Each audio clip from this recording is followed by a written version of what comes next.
Assalamualaikum warahmatullahi wabarakatuh. Alhamdulillahirrabbilalamin. Pada hari ini kita bisa bertemu lagi, bincang-bincang bersama Rumah Penyuluh, media dakwah dan informasi. Pada hari ini pandemi masih belum usai. Peningkatan kasus COVID-19 semakin tinggi. Kenapa ini bisa terjadi? Apakah karena kita kurang terbiasa dengan prokes? Atau karena hari ini sedang mengalami musim pancaroba. Dan pada hari ini saya sudah ditemani dua narasumber kita, yaitu Mas Wisda Kukuh Ali Fahad, ahli madya keperawatan. Assalamualaikum Mas. Waalaikumsalam warahmatullahi wabarakatuh. Alhamdulillah sehat, sudah bisa bersama dengan kita hari ini. Alhamdulillah sehat. Terima kasih. Dan narasumber kita yang kedua yaitu Bapak Haji Saryanto MPDI. Assalamualaikum. Waalaikumsalam warahmatullahi wabarakatuh. Terima kasih sudah hadir bersama kita di bincang-bincang bersama Rumah Penyuluh. Baik Mas Kukuh, saya panggilnya Mas Kukuh ya. Siap, Ida. Iya. Panjenengan sebagai tim gerak cepat, perawat IGD di Puskesmas Bakung, betul, dan vaksinator. Bagaimana cara menangani pasien, apalagi dalam kondisi yang seperti ini? Karena di masyarakat itu, Mas Kukuh, takut sekali untuk datang ke rumah sakit karena mohon maaf sekali, saya bicara di COVID-kan. Nah, itu yang beredar di masyarakat. Bagaimana, Mas? Oke, akan saya jawab ya. Mbak Ida, Mbak Ida apa Bu Ida ini? Mbak aja. Mbak Ida. Biar tetap muda saya. Oke. Sebelumnya saya mengucapkan terima kasih dari Rumah Penyuluh yang bisa menghadirkan saya sebagai narasumber dalam podcast hari ini. Sebenarnya ini sangat bermanfaat sekali bagi masyarakat. Dengan adanya podcast seperti ini dapat memberikan informasi dan edukasi yang benar betul, kepada masyarakat. Baiklah, menjawab jawaban dari Mbak Ida ya, sekaligus menjelaskan terkait dengan tupoksi dan kerja saya di Puskesmas Bakung sebagai tim gerak cepat, sebagai perawat IGD, dan sebagai tim vaksinator. Kalau secara profesi saya sebenarnya adalah seorang perawat, Mbak Ida. Iya, cuma merangkap sebagai tim gerak cepat dan juga sebagai tim vaksinator di UPT Puskesmas Bakung.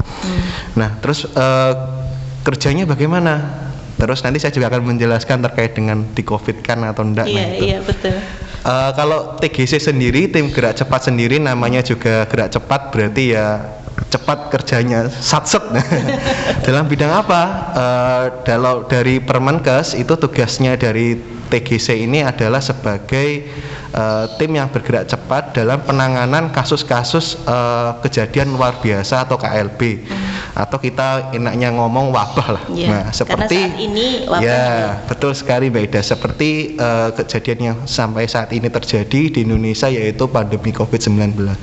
Jadi ya tugasnya ya berkutat di situ terkait dengan COVID-19. Bagaimana kerjanya? Yang pertama adalah deteksi dini, terus berkoordinasi dengan lintas sektor ataupun dengan dinas kesehatan yang lebih tinggi terkait dengan informasi adanya pasien misalnya yang terkonfirmasi di wilayah, terus menanggulangi wabah tersebut, terus menghindarkan penyebab dari wabah. Jadi kalau misalnya dikatakan wabah itu apakah hanya COVID saja masuk? Enggak, wabah itu banyak sekali ya. Kalau kita mungkin sebelumnya ada DBD, demam berdarah, itu juga wabah. Terus ada Zika, chikungunya, dan masih banyak lainnya, antraks, terus H5N1, flu dan lain-lain, H1N1, terus ada flu dan lain-lain. Banyak sekali sebenarnya wabah ini. Cuma yang lagi hits ya, yang lagi hangat-hangatnya, lagi booming itu terkait dengan pandemi COVID-19. Dan di dalamnya juga salah satu tugasnya juga bagi TGC itu adalah pemulasaraan jenazah pasien yang mengalami penyakit di wabah ini. Salah satunya pemulasaraan jenazah pasien COVID-19. Jadi sebenarnya kalau saya melihat dari keterangan panjenengan ini, Mas, berarti kan tidak serta-merta di-COVID-kan ya, harus adalah regulasinya, Iya, harus betul. ada, mohon maaf, langkah-langkahnya yang harus dilakukan sehingga tidak melulu secepat itu di-COVID-kan gitu kan? Oke, tidak? ya ini akan menjawab tugas saya selanjutnya sebagai seorang perawat di instalasi gawat darurat di UPT Iya. Puskesmas Bakung. Dan jadi sebenarnya gini Mbak Ida ya, ini kalau terkait dengan COVID atau di-COVID-kan berarti kan berdasarkan dari hasil swab ya, Iya, hasil betul. swab, baik hasil swab antigen, ada hasil swab PCR atau mungkin hasil rapid antibody. Nah kalau sekarang ini sebagai protokol pasien masuk di rumah sakit, rumah atau di sakit puskesmas. ataupun di puskesmas, Iya. kalau misalnya pasien gawat darurat dan ada komorbid bawaan-bawaan itu diwajibkan untuk melakukan swab antigen, minimal adalah swab Apapun itu antigen. penyakitnya datang Apapun ke rumah ada sakit, iya. harus melalui Iya, harus melalui swab antigen. Kenapa kok harus dilakukan swab antigen? Iya. Padahal kan kalau kita temukan sekarang, ini pasiennya loh ndak ada gejalanya, pasien kecelakaan kok harus di swab juga. Iya, betul. Kenapa? Karena kita saat ini di tengah pandemi. Nah, di tengah pandemi, terus karena itu kalau misalnya di tengah pandemi, kalau hal seperti itu dibiarkan akan terjadi KLB. KLB itu apa? Kejadian luar biasa. Dimana nanti kalau misalnya kita biarkan, itu bisa menular kemana-mana. Nah, jadi kan kalau misalnya nih pasien datang Iya. ke puskesmas atau ke rumah sakit dan di swab misalnya tahu, walaupun misalnya datang itu dengan keluhan panas ya, kan karena tidak serta merta bahwa panas itu COVID ya, Iya, betul. demam berdarah pun juga panas gitu. Kenapa harus dilakukan swab itu? Biar tahu kondisinya. Oh kalau misalnya ini diikuti dengan adanya COVID, karena sekarang itu pemerintah memfokuskan pada kejadian COVID-19, ya dilakukan dulu tindakannya itu, implementasinya itu terkait COVID-nya dulu, baru diikuti barengan dengan penyakit lainnya. Kalau misalnya nih ya pasien datang dengan keluhan DBD ke Iya. rumah sakit, ada demamnya, terus badannya tidak enak dan lain-lain. Nah, terus di swab ternyata positif juga, ada DBD-nya, ada COVID-nya. Nah, berarti tetap pertama penata laksanaannya pakai penata laksanaan COVID-19, terus setelah itu juga diikuti dengan penata laksanaan pasien demam berdarah, gitu. Berarti Nah, tidak serta-merta di COVID kan itu enggak, tadi ya, Mas enggak. ya. Padahal yang masuk ke rumah sakit itu di swab yang negatif juga banyak. Maksudnya juga ada gitu loh. nah ini. Enggak pasti yang kalau datang itu langsung positif, enggak gitu loh. Terus apakah kalau misalnya dipositifkan itu punya dampak positif bagi tenaga kesehatan? Saya jawab enggak ada. Maksudnya itu kita itu enggak ada untungnya kalau kita itu mengcovidkan pasien. Iya, Karena betul apa? sekali, itu berita hoax itu ya. Iya, betul. Iya. Kenapa? Karena yang pertama saat ini untuk ngapunten beda ya, untuk situasi di Blitar Raya saat ini rumah sakit yang menerima layanan rawat inap COVID-19 itu penuh semua ya, Ya di Blitar Allah. Raya. Nah, terus jadi kalau misalnya kita kok misalnya di puskesmas ini ya, kita kok ini tiba-tiba mengcovidkan, kita itu malah misalnya mau merujuk pasien itu bingung. Karena apa? Sekarang itu regulasinya, karena sekarang situasinya juga oksigen itu kurang ya. Iya. Jadi kalau misalnya kita merujuk ke rumah sakit harus bawa oksigen, dan ambulannya yang dari puskesmas itu harus nunggu di rumah sakit dulu sampai itu dapat ruangan. Kalau tidak dapat gimana? Ya dibawa lagi ke puskesmas. Jadi seperti itu. Jadi tidak ada untungnya. Tidak ada untungnya sama sekali Mbak Ida. Bagi Nggih. tenaga medis. Nggak ada. Itu yang perlu masyarakat tahu, Nggih. bahwa tidak semua orang datang ke rumah sakit itu lantas di-COVID-kan, tidak. Iya, betul. Karena itu harus melalui prosedur-prosedur yang ada nggih. Iya, betul. Nggih. Jadi Nggih. Jadi enggak langsung kok tiba-tiba COVID, enggak. Jadi ada tesnya, terus enggak semua orang itu di swab ya langsung positif, enggak. Tapi itu swab itu sebagai upaya untuk memilah pasiennya itu biar enggak campur jadi satu. Kalau campur nanti penyebaran. Betul. Nah, tuh. Terus selanjutnya yang tim vaksinator ini juga terkait dengan vaksin vaksin COVID-19. Iya, yang saat ini sedang sedang digalak-galakkan oleh pemerintah ya. Jadi itu juga di masyarakat, Mas Kukuh. untuk orang yang mau vaksin. Oh nggih. Iya. Nggih. Sudah beredar di masyarakat itu banyak sekali berita yang saya dengarkan. Ada yang mengatakan kalau setelah vaksin itu justru malah terkena COVID, ada Iya. yang mengatakan setelah vaksin itu meninggal dan lain sebagainya. Bagaimana ini, Mas Koko? Oke, sebelumnya saya jelaskan dulu ya Mbak terkait dengan vaksinnya dulu ini ya. Iya, iya. Jadi kalau vaksin yang digunakan di Indonesia saat ini ada beberapa merek yang digunakan. Salah satunya ada vaksin Sinovac, ada AstraZeneca, ada Moderna, ada Bio Farma yang sekarang dikembangkan dari perusahaan Indonesia sendiri. Terus ada beberapa merek lain. Nah, terus isinya apa masuk ke vaksin itu sendiri? Vaksin sendiri itu sebenarnya isinya ada, kalau tergantung mereknya Mbak ya. Jadi ada yang isinya itu adalah virus yang sudah dimatikan atau inactivated virus.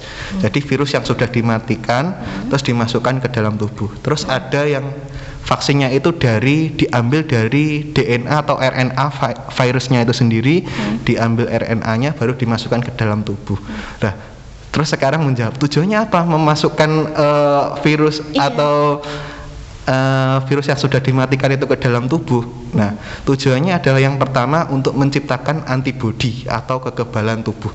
Jadi gimana mekanisme? Jadi virus yang sudah masuk ke dalam tubuh kita itu kalau misalnya ada benda asing yang masuk ke dalam tubuh, maka di dalam tubuh kita sendiri itu ada yang namanya imunitas, sistem kekebalan tubuh. Nah, tujuan memasukkan vaksin itu adalah supaya sistem imun kita itu tahu, mengenal virus itu. Jadi kalau diibaratkan vaksinnya itu adalah KTP atau identitas dari vaksinnya. Sehingga ketika masuk tubuh ini ibarat imunnya itu adalah satpamnya ya. Iya. Ibarat satpamnya itu mau masuk komplek perumahan itu dilihat dulu identitasnya. Wah, ini orangnya ini bukan dari kompleks ini. Nah, terus orangnya ini mencurigakan. Nah, terus jadi tahulah kelemahan-kelemahannya itu sehingga imunitas tubuh itu akhirnya terjadi kekebalan, jadi bisa mengatasi virus itu. Nah, gitu. Jadi manfaatnya seperti itu. Terus selanjutnya adalah dengan adanya vaksin ini akan meningkatkan yang namanya herd immunity. Herd immunity itu apa? Herd immunity itu adalah kekebalan kelompok. Nah, gimana syarat terjadinya kekebalan kelompok ini? Kalau di Indonesia sendiri Mbak ya, karena jumlah penduduknya banyak. Di mana ada 270 juta penduduk ya. Jadi kan otomatis ya banyak targetnya. Nah, sehingga vaksinnya itu targetnya itu dari pemerintah itu ada 180 juta orang yang divaksin.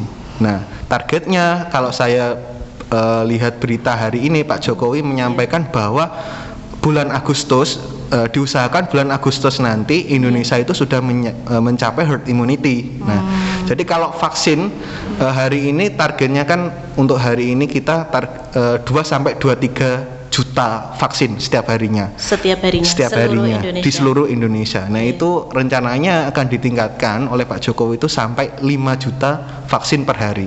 Sehingga biar targetnya bulan Agustus per hari. Jadi targetnya biar tercapai bulan Agustus itu tercapai herd immunity atau kekebalan tubuh yang massal. Nah, itu. Mohon maaf, saya beralih ke narasumber saya yang kedua. Oke. Kersane beliau tidak ngantuk ini.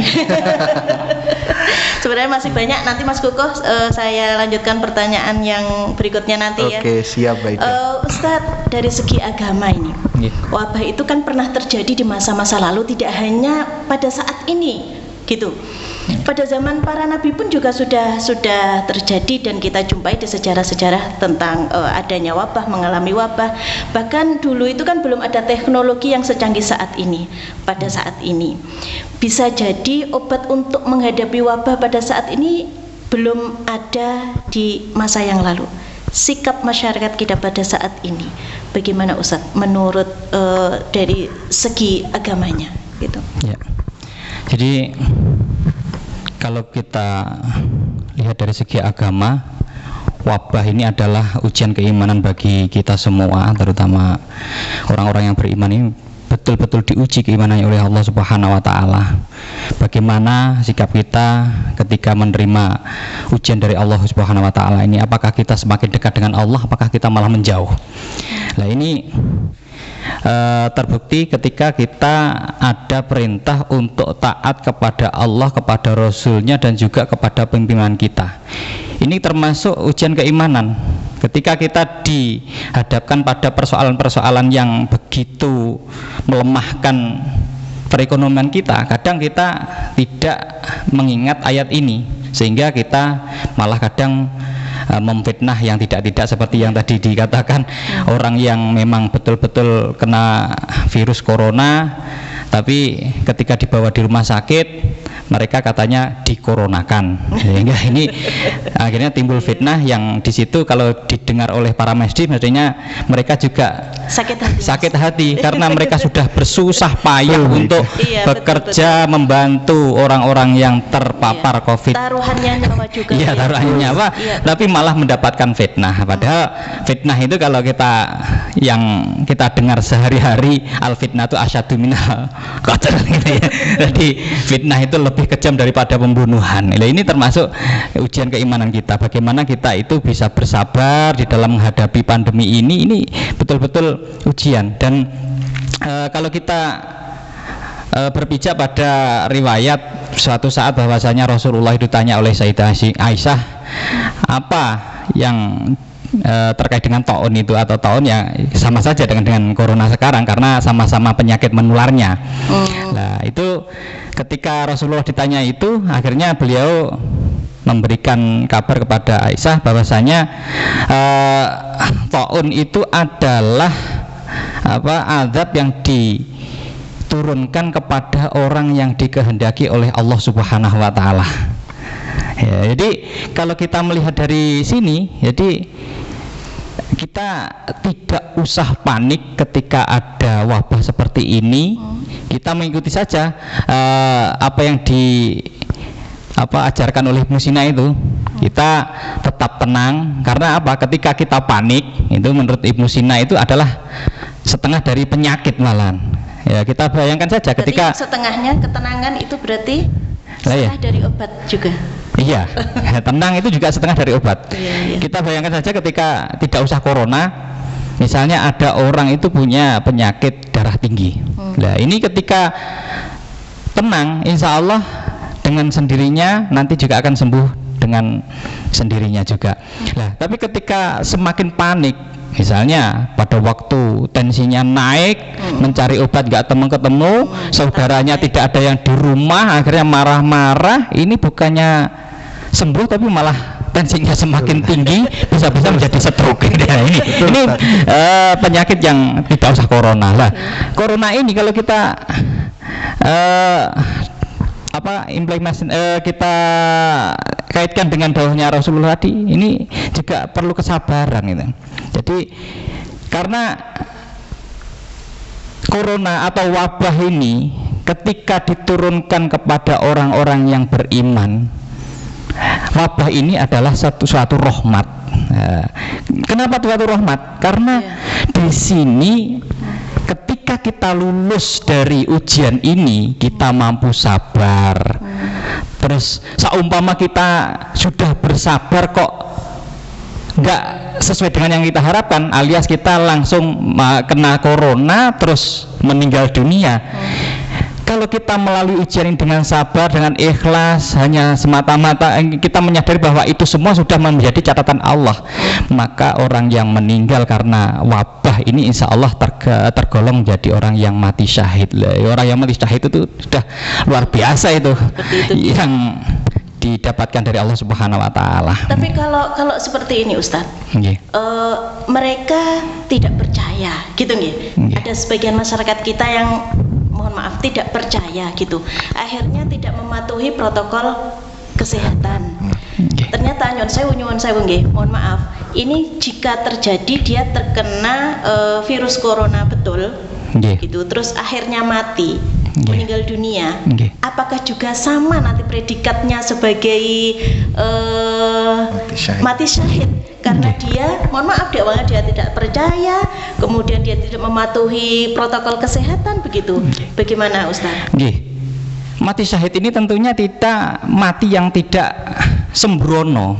Jadi kita sudah berusaha, kita Prokes, begitu ya. prokes, karena Vaksin kan itu kita juga tidak termasuk. tahu, kalau orang-orang awam seperti kita kan tidak tahu apakah kita itu betul-betul kena corona atau tidak. Yang tahu itu kan yang ahlinya. Ya. Dan juga ketika pemerintah menjalankan prokes, terus pemerintah juga menjalankan PPKM darurat, itu pun pemerintah kan tidak pengen rakyatnya itu sengsara, tidak pengen rakyatnya itu mati. Tentunya kan itu demi kebaikan kita semua. Jadi ketika kita itu sudah menjalankan perintahnya agama, yang tentunya ketika menjalankan perintahnya pimpinan kita itu juga merupakan perintahnya agama. Ketika kita sudah berusaha seperti itu, sudah bersabar, kita ikhtiarnya sudah pol-polan, Ya, betul. ini mata yang demikianlah yang bisa dikatakan mata syahid. Tapi ketika orang itu sembrono, alah corona ndek enek, opo, padahal dia nggak ngerti benturnya itu seperti apa. Dia ya orang ngerti masalah corona iki rupane kaya ngopo, terus lek napa tanda-tandanya seperti apa, dia itu hanya mengira-ngira saja. Maka seperti itu bukannya mati syahid, kira-kira ya mati sangit. Ya. Begitu ya Ustaz. Nggih. Jadi mati syahid itu juga tidak serta-merta Lah iya, kalau di masa pandemi seperti ini. iya. Ya, nggih. Kembali ke Mas Kukuh Oh nggih, Mbak Ida. dengan jenengan sebagai vaksinator itu tadi. Iya. Ya. Kira-kira kita di Blitar Raya itu sudah berapa persen yang mau untuk vaksin? Oh iya. Nah, kalau beberapa persen ini tergantung instansinya, datanya yang masuk, Mbak ya. Iya, Jadi iya. kalau menjawab berapa, Mayoritas mau untuk divaksin ya, Mas? kalau untuk saat ini alhamdulillah kalau di Bakong sendiri ya, Iya. itu antusiasme masyarakat untuk Tinggi. vaksin itu tinggi. Berarti sama juga yang di kota juga, sampai antri Iya, itu betul. membludak. Berarti antusiasme masyarakat untuk vaksin itu tinggi, sehingga untuk Iya. membentuk herd immunity tadi itu Iya, betul. Bisa kita laksanakan gitu nggih. Iya, betul. Kaitannya dengan pandemi ini Mas, dari tim panjenengan sebelumnya sebetulnya apa penyebabnya terjadi pelonjakan kasus terkonfirmasi positif COVID-19? Bahkan ini bisa dikatakan hampir semua daerah rata mengalami kenaikan. Nah, apakah memang ini karena perilaku masyarakat yang mengabaikan prokes atau memang karena ini di musim pancaroba? Mohon penjelasannya. Oke, terima kasih Mbak Ida. Jadi menjawab pertanyaan Mbak Ida ini sebenarnya menarik juga ya. Kenapa kok naiknya itu beberapa bulan ini ya? Iya. Kok iya. enggak sebelum-sebelumnya meningkat gitu? Iya. Jadi kalau ini menurut ahli epidemiolog ya, bukan saya yang bilang, ahli epidemiolog dari Unpad mengatakan bahwa ada 3 penyebab dari kelonjakan kasus COVID-19 di Indonesia. Yang pertama itu ketidakpatuhan masyarakat terhadap menjalankan protokol kesehatan. Iya. Nah, terus yang kedua adanya varian virus baru. Iya Ada- betul-betul. Kalau yang saat ini di Indonesia itu yang paling banyak adalah varian Varian Delta. Delta itu ya. Iya. Terus yang ketiga itu yaitu belum tercapainya angka vaksinasi yang ditargetkan. Itu.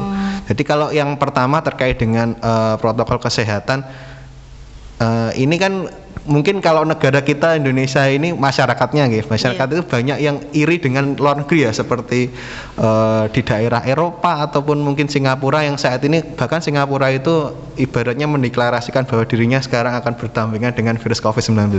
Iya. Kenapa kok nggak bisa dijalankan di Indonesia? Iya. Karena masyarakatnya juga iya. ya. Jadi kalau masyarakat Indonesia itu, kalau kita lihat masyarakat di Singapura itu kan jumlahnya sedikit ya, Iya. mungkin 1/10 dari jumlah penduduk Indonesia, 270 juta jiwa. Nah, tapi selain itu yang perlu diketahui ya Mbak Ida, di sana itu 3T seperti testing, tracing, treatment itu berjalan dengan baik. Bahkan masyarakatnya di sana itu kalau ingin tes swab itu ya, itu dilakukan sendiri di rumah. Jadi kalau misalnya mau keluar kemana, dia melakukan swab sendiri. Nah, jadi kalau terus tiba-tiba kok hasilnya positif langsung laporan, nanti dari pihaknya misalnya Dinkesnya sana itu melakukan tracing. Terus kalau ada pasien terkonfirmasi, dilakukan treatment dengan cepat.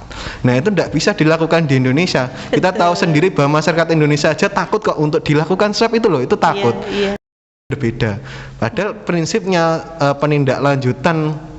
menindaklanjuti COVID ini cara ibaratnya menanggulangi yaitu dengan 3T, tracing, testing, treatment, terus menjalankan protokol kesehatan, terus melakukan vaksinasi itu. Kalau kita membandingkan dengan negara yang lain, kita juga harus tahu masyarakat kita juga. Iya, betul.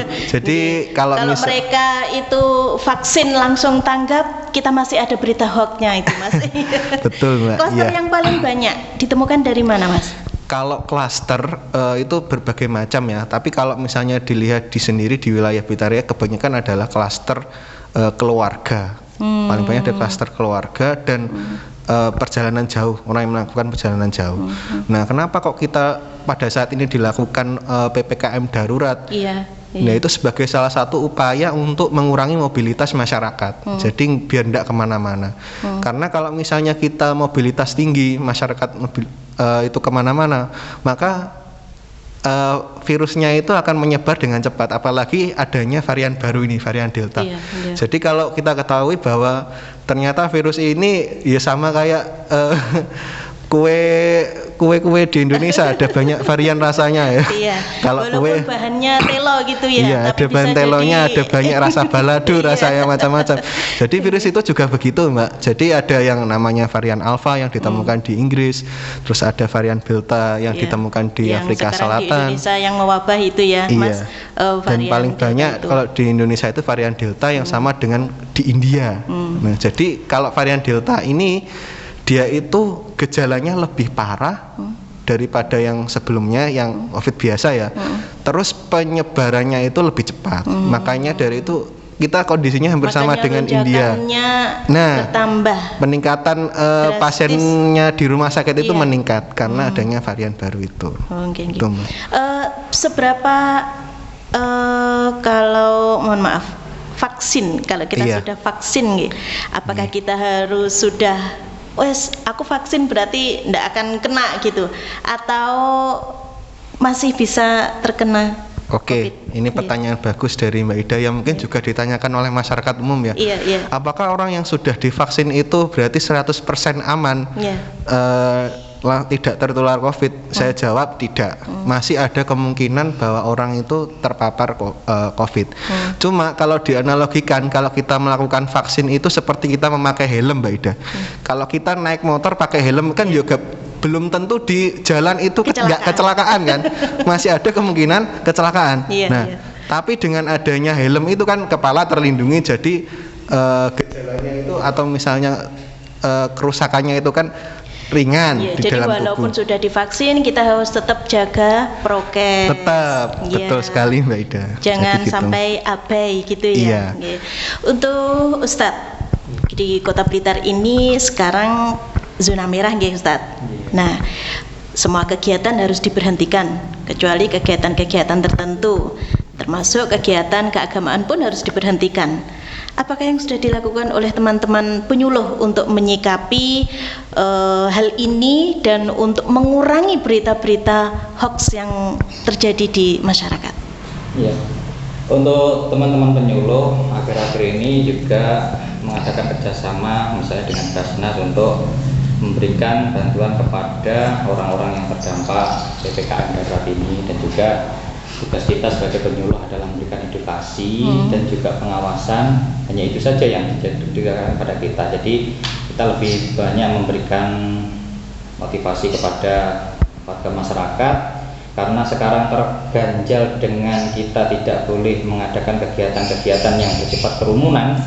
Maka sementara ini kita lebih banyak mengadakan kegiatan berupa membuat konten-konten video ataupun juga pamflet itu yang sudah kita lakukan di media sosial ya Ustadz ya, di YouTube ataupun di Facebook ataupun media sosial yang lainnya. Untuk sosialisasi juga Ustadz seperti itu? Ya, sosialisasi kita juga sering karena rata-rata penyuluh kan punya grup binaannya masing-masing. Jadi ketika ada informasi apapun yang itu bersumber dari pemerintah, misalnya kemarin ada surat edaran Kemendagri yang membatasi atau menutup kegiatan peribadatan dari semua tempat ibadah, Tidak hanya masjid saja, dan musola, iya, termasuk ya pura, wihara dan gereja juga. Itu kita juga mensosialisasikannya lewat media sosial, karena kita tidak bisa mensosialisasikan langsung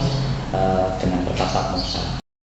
Terakhir untuk Mas Kuko, ada yang mengatakan lebih baik mencegah daripada mengobati. Iya betul. Lebih baik menjaga kesehatan, mematuhi prokes daripada kita mengantri oksigen di rumah sakit, begitu ya. Betul ya. Gimana kira-kira tipsnya Mas Kuko agar imun kita semakin meningkat, apalagi di masa pancaroba ini, agar kita tetap semangat, tidak down dan juga tidak gampang sakit.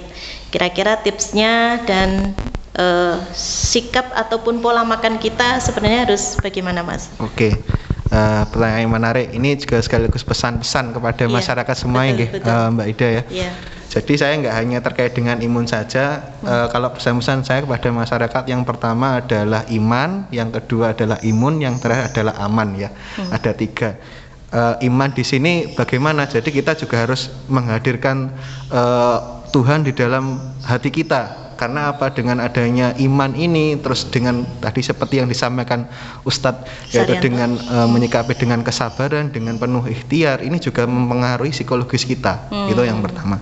Terkait dengan imun, bagaimana cara kita memboosting imun kita? Yang pertama kita bisa lakukan dengan melakukan olahraga ringan ya setiap harinya, terus makan makanan yang sehat, terus makan makanan yang sehat itu yang seperti apa ya, tidak berlebihan, terus tidak banyak yang berlemak dan lain-lain. Terus makan yang sehat bukan makan yang banyak, Mas. Iya betul. Makan sehat tidak perlu makan yang banyak. Kalau mungkin ada hoax sekarang itu susu beruang. Iya, tidak perlu susah-susah nyari susu beruang ya, karena proteinnya lebih banyak. Tempe dan tahu itu proteinnya lebih banyak, dan telur. Nah jadi tidak perlu susah-susah nyari susu beruang kemana-mana. Cukup makan telur, makan tempe, makan tahu, itu proteinnya lebih tinggi. Itu terkait dengan imun. Dan yang terakhir adalah aman. Aman yang di sini adalah pesan saya pada masyarakat semua, yaitu lakukan protokol kesehatan 5M ya, mulai dari memakai masker, mencuci tangan, menjaga jarak, menghindari kerumunan, terus mengurangi mobilitas. Terus jangan lupa kalau misalnya yang belum vaksin, segera dapatkan vaksinasi agar herd immunity kita itu segera tercapai dan kita bisa terbebas dari pandemi COVID-19. Terus yang terakhir 3T, testing, tracing dan treatment. Jadi kalau misalnya kok tiba-tiba di rumah merasakan gejala misalnya batuk pilek atau mungkin gejala COVID, jangan takut ya. Jadi virus corona ini seperti yang disampaikan oleh Ustadz tadi membuat panik ya. Jadi kita nggak perlu takut, nggak perlu panik, tetapi kita harus hati-hati ya. Sekali lagi kita harus hati-hati. Nggak perlu takut, nggak perlu panik, tapi harus hati-hati. Karena apa? COVID itu walaupun belum ada obatnya, tapi bisa disembuhkan. Dari 2,4 juta kasus COVID, 2,2 jutanya itu sembuh. Jadi bukan harus ditakuti, tetapi harus hati-hati. Sekali lagi harus hati-hati dengan cara melakukan protokol kesehatan itu. Harus yakin ya Ustaz. Harus yakin. Harus yakin. Okay.